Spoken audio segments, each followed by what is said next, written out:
Hi everyone, this is Miss Benares and I'm going to be doing a phonics lesson with you all today. Today in phonics we are going to be learning about inflectional endings. Before we get started on our new skill for this week, we're going to do a quick review of what Miss Smith taught you all last week. Last week we learned about verb tenses. My question for you is, what are the 3 verb tenses that you learned about? Now's a good time to pause your video and think about what are the tenses you learned, and you can write them down or tell them to someone at home.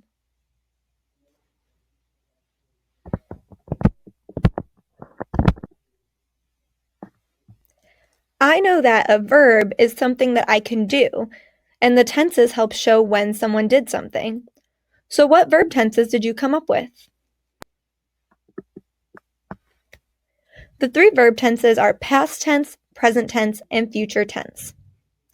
If a verb is in past tense, that means that someone already did that action, like looked, waved, or smiled.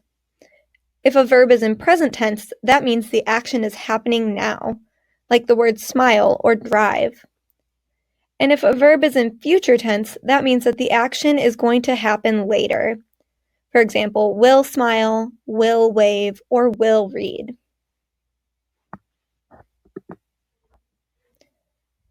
So going back to our objective for today, we know we're working on inflectional endings. So we're going to read this objective 2 times. I'll read it the first time, you can read it with me the second time, and we're going to keep this in our heads as we move forward.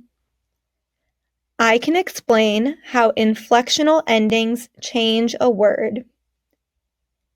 I can explain how inflectional endings change a word.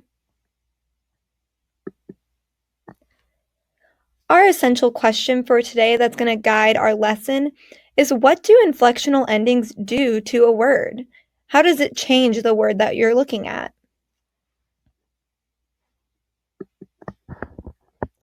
Inflectional endings are added to the end of a word. When they're added to the end of the word, they change the meaning and create a new word with a different meaning. Inflectional endings are just types of suffixes.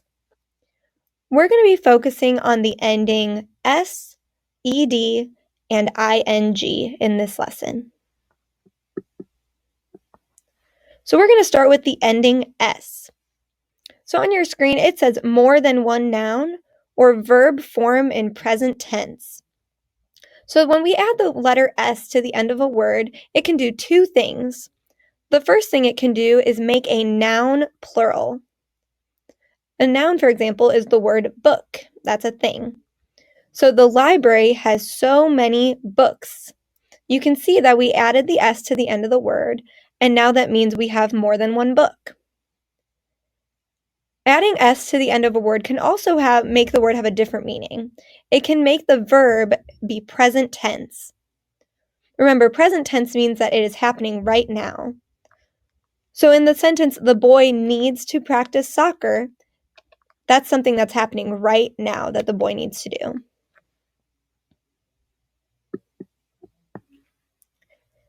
The next ending is ed. When we add ed to a word, it makes the word become past tense, like the word hopped or camped. In the sentence, the bunny hopped across the yard, adding ed shows that that's something that happened in the past. That means that the bunny already was hopping across the yard.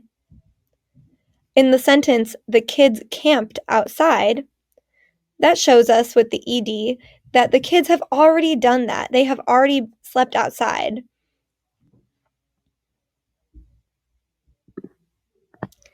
And finally, we have the ending ing.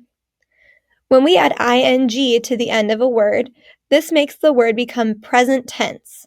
For example, the word running or showing. Remember, present tense means that something is happening right now. So in the sentence, she is running fast, we add ing to the word run to show that she is doing that right now. In the sentence, I am showing him my toys, we add ing to the word show to show that they are doing that right now. Now, before we end our lesson, let's do a quick review. Going back to our essential question, we were asking ourselves, what does an inflectional ending do to a word?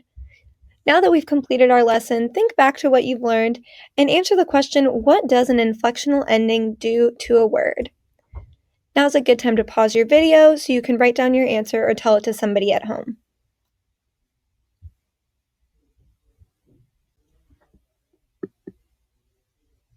Great job!